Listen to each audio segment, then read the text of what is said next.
Now things that destroy ईमान, these are 4 according to me, और भी बहुत है लेकिन ये 4 टॉप है। Bad company, bad friend, people want to offer सलाह बट फ्रेंड्स ऐसे हैं जो नमाज नहीं पढ़ते, तो उसकी भी नमाज छूट जाती है। There are many people I saw जो नमाजी थे, तबलीगी जमात से थे, यूनिवर्सिटी ज्वाइन की, नमाजें गई, खत्म हो गई नमाज। किसी कॉर्पोरेट सेक्टर में गए, नमाजें गई, बिकॉज कंपनी वैसी है। अच्छे लोगों में बैठना छोड़ दिया, नेक लोगों में बैठना छोड़ दिया, you know. And then I saw in my university time sisters who were in niqab hijab in the first semester, in the fourth semester निकाब भी गया, हिजाब भी गया, बस अल्लाह ताला हिदायत दे। रीजन कंपनी का असर। Okay, so bad company literally destroys ईमान। Then music and movies, there are some appropriate movies, अच्छी मूवीज हो सकती हैं, but you know majority of such things, specially music. अभी म्यूजिक के बारे में आपको इब्ने कय्यम के सख्त सख्त अकवाल सुनाता हूँ। पीपल आस्क के म्यूजिक का क्या स्टेटस है इस्लाम में।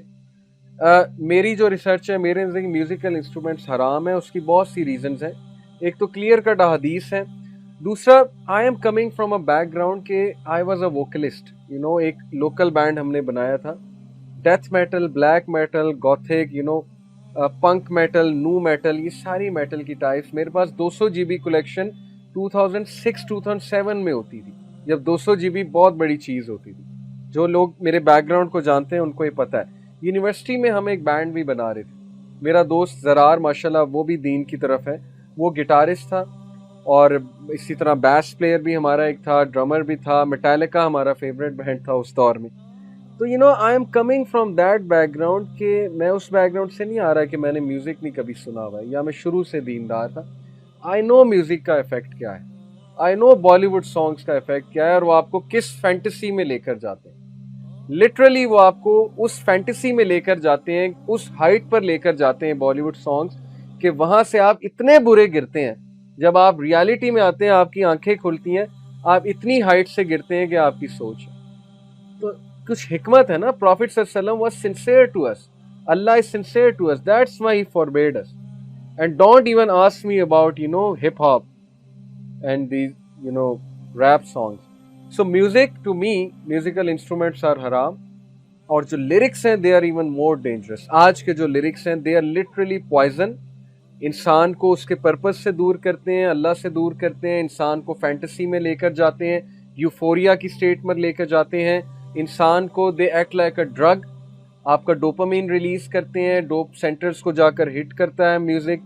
तो यू शुड अवॉइड, जितना अवॉइड कर सकते हैं करें। आई अंडरस्टैंड एकदम छोड़ना बड़ा मुश्किल होता है, चले एटलीस्ट फजूल से तो जान छुड़ा लेना, फिल्थी म्यूजिक से तो निकल आए, हिप हॉप रैप से तो निकल आए ना। बाकी अल्लाह ताला से दुआ करें अल्लाह आपको बाकियों से भी निकाले। Number 3, mixing up things that destroy ईमान। मिक्सिंग अप से क्या मुराद है कि you sit in good company and then you go and sit in bad company, you are mixing up two things. आप अच्छे लोग में ही बैठ रहे हैं, दीनदार बातें भी सुन रहे हैं, लेकिन फिर आप उन लोगों में ही बैठ रहे हैं जो एमिनेम सुनते हैं, आप उनमें भी बैठ रहे हैं जो हर वक्त दुनिया दुनिया की बातें करते हैं। इस तरह नहीं चलेगा, because a person can not have two hearts. You have to choose a path कि मैंने बस नेक लोगों में बैठना है, फिर नेक लोगों में ही बैठना है, otherwise this will destroy your ईमान। एंड लास्ट इज एनवी, हसद। Jealousy and envy eats up the good deeds just like a termite eats up wood, हदीस है।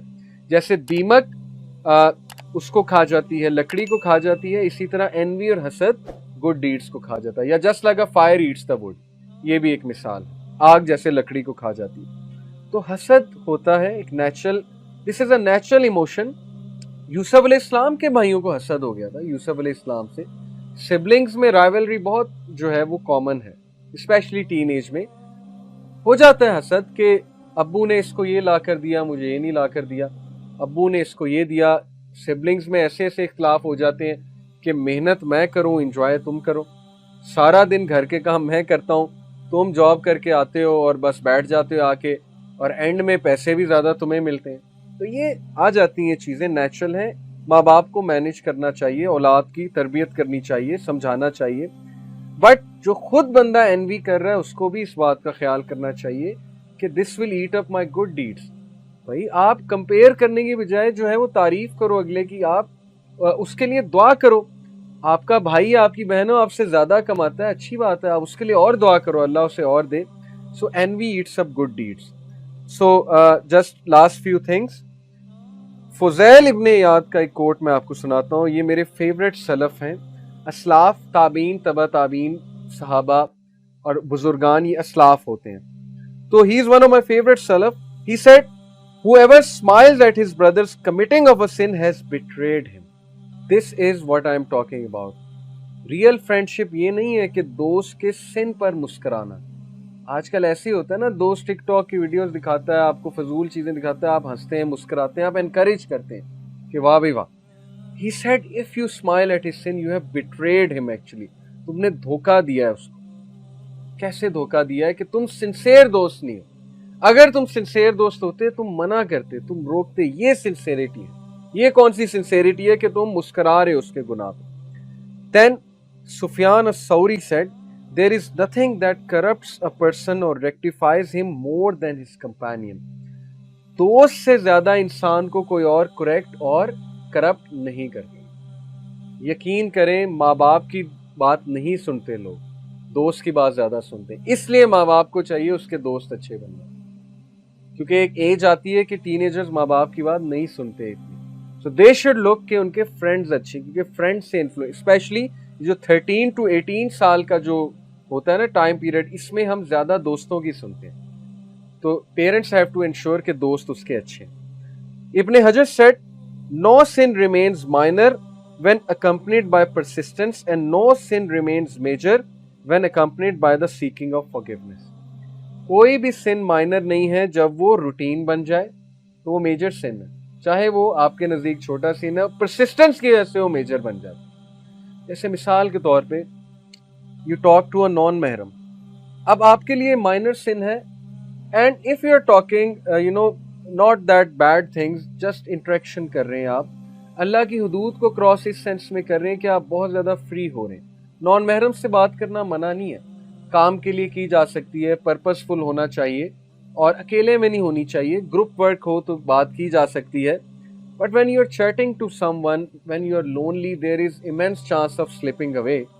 अब आप इसको परसिस्टेंट बना लेते हैं, आप इसको समझते नहीं है गुनाह, तो ये मेजर सिन बन जाएगा. This is one of the rules of फिक कि you consider it minor sin, but it is actually major sin, even though you are not committing anything that evil, उस level का evil, but still it will be a major sin.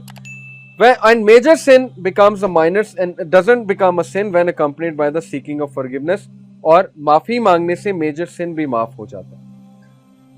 Then इब्न अल कय्यम का मैं एक coat आपको सुनाता हूँ music के बारे में. Never do the love of song and the love of Quran come together in a person's heart except that one expels the other. ऐसा नहीं हो सकता कि बॉलीवुड सॉन्ग भी दिल में है और कुरान भी दिल में, या बॉलीवुड सॉन्ग कुरान को निकाल देगा, कुरान को निकालने से मुराद है कुरान की फिलॉसफी को, या कुरान बॉलीवुड सॉन्ग को निकाल देगा. ये डिपेंड करता है अब आप ज्यादा क्या करते हैं. ऐसा नहीं हो सकता एमिनेम भी दिल में है और कुरान भी दिल में है, अल्लाह रसूल भी दिल में है और हिप हॉप भी दिल में. This is not possible. Bollywood के लिरिक्स मुझे बताने की जरूरत नहीं, वो आपके सामने है किस तरह के लिरिक्स होते हैं. उन लिरिक्स को सुन के कोई बंदा नेक नहीं हो सकता. कुछ लोग कहते हैं कि नहीं नहीं, music makes us better, a better person. Define a better person. How has it made you a better person? Some people go on to say music is the diet of the soul. तो एक scholar कहते थे, yes it is the diet of the soul but a bad soul, not a good soul. It is the diet but of a bad soul. So music and songs will expel the Quran. अक्सर youth कहते हैं कि हम नमाज पढ़े होते हैं, पीछे गाना चल रहा होता, तो म्यूजिक तो यहीं से फिर गलत हो गया ना भाई. जो चीज दिमाग में सवार है नमाज पढ़ते हुए, वो चीज गलत नहीं तो फिर और क्या है? आपको हिंडर कर रही है वर्शिप से. लोग सजदे में जा रहे हैं और बॉलीवुड सॉन्ग चल रहा है माइंड में. These are the harms of music. And then Ibn al-Qayyim said, singing and music is worse and more harmful than stories of emperors. Stories of emperors सुनाया करते थे उस दौर में ना, लोगों को वैसे ही गाफिल करने के लिए. जैसे एम्परर्स के खिलाफ बगावत ना करो तो एम्परर्स की स्टोरी सुनाई जो और लोगों को गाफिल करो. तो he said कि singing and music is even worse than that because it directs one to adultery and fornication. Literally, yes. Hip hop directs you to adultery, and it is the fountainhead of hypocrisy. It is the snare of the shaitan. It is the snare of the shaitan. इस शैतान की आवाज है, and it intoxicates the intellect. Literally, it intoxicates your mind. आपको पता है कि फिका इस्लामी में आप लोग हैरान होंगे, वो बंदा जो म्यूजिक सुनता है उसकी गवाही नहीं है. अगर यहाँ इस्लामिक शरिया होती तो म्यूजिक सुनने वाले सारे गए कि आपकी गवाही कबूल नहीं है, क्योंकि आप फूल हैं, आप इडियट हैं. Because scholars declared a person who listens to music as idiot. He is someone जो intoxicated है, वो होश में नहीं है, वो म्यूजिक सुन रहा है, अजीबोगरीब बातें कर रहा है. तो इसलिए that is a very serious issue. It's obstructing people from the Quran is worse than any way in which other types of phony speech blocks them. And its greatest harm is that it is obstructing you from the Quran. Because Ibn Taymiyyah said that those people who listen to music a lot, they don't like the Quran. Literally, मुझे एक student ने, lumps की एक student I थी हमारे पास. She was doing a degree in music, something like that, and she said to me कि she was very honest with me. I appreciated this. उन्होंने सच बोला. उन्होंने कहा कि कुरान नहीं लुत्फ देता. आप कहते हैं कुरान सुनो म्यूजिक की जगह, तो नहीं लुत्फ देता, म्यूजिक लुत्फ देता. तो मेरे जहन में उसी वक्त अल्लाह ने एक एग्जाम्पल डाली. मैंने कहा कि देखें, जब इंसान बीमार होता है ना, उसकी ज़ुबान कड़वी होती, बुखार होता है, तो उसे कुछ अच्छा नहीं लगता खाने में. आप उसे अच्छे से अच्छा खिला दो, वो तो है ही बीमार, उसकी ज़बान में ही कड़वाहट है, तो उसे टेस्ट ही फील नहीं होगा, टेस्ट बड्स ख़राब हो जाएंगे. अब कोरोना वायरस में आप किसी को खाना खिलाएं तो उसको तो फील ही नहीं होगा, स्मेल की सेंस भी नहीं है, ना ही टेस्ट की स्मेल है. So work on your heart, that's why Quran is not affecting you. बीमारी है ना, स्पिरिचुअल डिजीज है, हार्ट बीमार है, उस पर काम करें, फिर कुरान इंशाल्लाह अफेक्ट करेगा. तो पहले ज़रा काम करें, अपने हार्ट पर काम करें, इस्तग़फ़ार करें, कुरान मजीद पढ़ें, पॉन्डर करने की कोशिश करें. नेक लोगों में बैठें. नेगेटिव एनर्जी वाले लोगों में बैठेंगे तो कहाँ से कुरान आपको मज़ा देगा, कहाँ से लुत्फ़ आएगा. यकीन करें, नेगेटिव लोगों की नेगेटिव एनर्जी, दुनियादार लोगों की एक अजीब सी नेगेटिव एनर्जी होती है. You sit with them for 5 minutes, it's enough to destroy an iman worth of 1 month.